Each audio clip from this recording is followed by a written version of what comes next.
Assalamualaikum warahmatullahi wabarakatuh.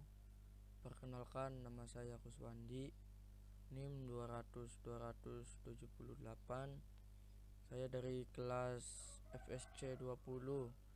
Di sini saya akan membahas tentang industri hilir migas. Secara umum, bisnis hilir migas dapat diartikan sebagai proses pengolahan minyak mentah maupun gas alam sampai pada tahap pemasaran hasil produksi. Proses ini meliputi pengolahan, pengangkutan, penyimpanan, dan niaga atau pemasaran. Tahap 1 ada pengolahan. Yang di atas adalah gambarnya. Tahap pertama pada bisnis hilir migas ialah tahap pengolahan. Pada dasarnya, proses pengolahan bertujuan untuk memurnikan minyak mentah, mendapatkan bagian yang diinginkan, dan mempertinggi mutu serta nilai tambah fraksi minyak bumi maupun gas alam. Proses pengolahan minyak mentah dilakukan pada area yang disebut dengan kilang atau refinery unit, yang terdiri dari berbagai macam jenis peralatan pengolahan serta teknologi di dalamnya. Proses pengolahan akan menghasilkan berbagai jenis produk bahan bakar maupun produk setengah jadi. 1. Ada produk bahan bakar, terdiri dari bensin, kerosin, minyak diesel, aftur, minyak bakar, LPG atau liquid petroleum gas, dan beberapa produk hasil olahan lainnya. Sedangkan yang kedua ada produk setengah jadi atau sering juga disebut produk, adalah bahan-bahan hasil olahan yang dapat digunakan sebagai bahan baku pada industri lain. Misalnya saja industri petrokimia. Contohnya produk antara produk tersebut seperti propilena, etilena, benzena, toluena, metanol, dan sebagainya. Peralatan utama pada proses ini yaitu kolom destilasi, yang berfungsi untuk memisahkan fraksi-fraksi minyak mentah. Kemudian proses pemurnian yang bertujuan untuk menghilangkan komponen-komponen yang diinginkan seperti mineral, sulfur, dan air. Selanjutnya proses konversi yang berfungsi untuk meningkatkan kualitas produk hasil olahan. Yang kedua ada pengangkutan. Proses pengangkutan pada industri hilir migas merupakan kegiatan pemindahan minyak bumi dan gas bumi maupun hasil olahan dari wilayah kerja, baik itu pengolahan maupun dari tempat penampungan.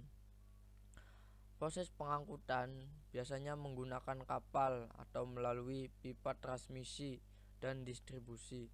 Apabila pemindahannya menggunakan pipa, maka perlu perhatian khusus seperti pemilihan jenis pipa yang sesuai dengan karakteristik fraksi yang akan dialirkan di dalamnya. Dan yang ketiga ada penyimpanan. Kegiatan penyimpanan meliputi proses penerimaan, pengumpulan, dan mempunyai minyak bumi dan gas alam serta hasil olahan. Lokasi penyimpanan untuk hasil olahan bisa saja berada di bawah tanah maupun di atas permukaan tanah dengan menggunakan tangki yang sesuai dengan karakteristik fraksi di dalamnya. Dan yang keempat ada niaga atau pemasaran. Kegiatan pemasaran merupakan tahap akhir pada bisnis hilir.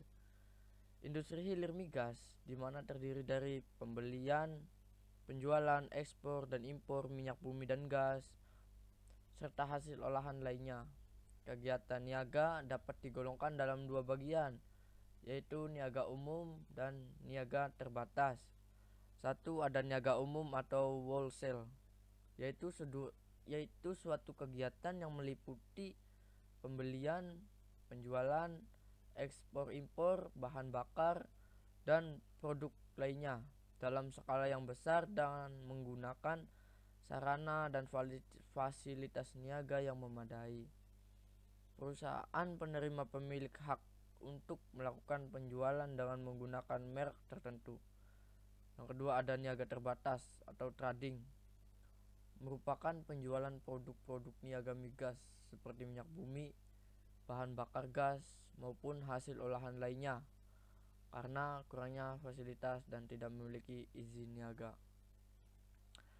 Dan di sini saya mempunyai skema kegiatan hilir. Yang pertama, impor minyak mentah dari ladang minyak akan menuju kilang pengolahan, serta setelah dari kilang pengolahan akan melanjut lagi ke ada yang ke trail tank wagon, pipeline, kapal tanker sampai pengangkutan, dan selanjutnya akan instalasi depot atau transit akan menuju penyimpanan, terus sampai dengan niaga, sampai dengan SPBU dan diterima oleh konsumen.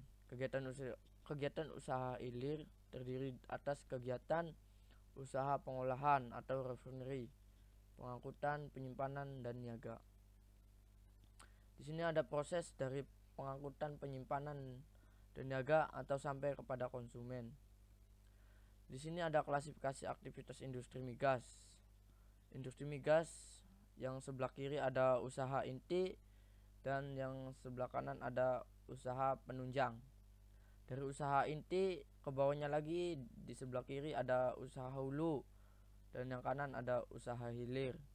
Di bawahnya ada eksploitasi, ada eksploitasi, dan di bawah usaha hilir ada pengolahan, penyimpanan, pengangkutan sampai dengan niaga. Dan sebelah kanan ada usaha penunjang. Beranjak ke bawah ada industri dan di sebelah kanan ada jasa penunjang. Di bawah industri ada material, peralatan, dan pemanfaatan migas. Di sebelah kanan ada jasa penunjang. Terus ke bawah sebelah kiri ada jasa konstruksi.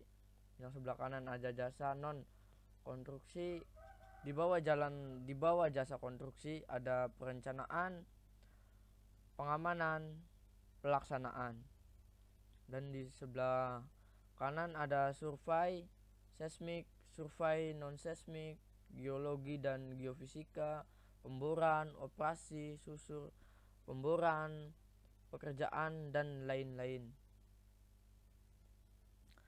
Jasa penunjang atau servis adalah kegiatan usaha jasa layanan dalam kegiatan usaha hulu dan kegiatan usaha hilir.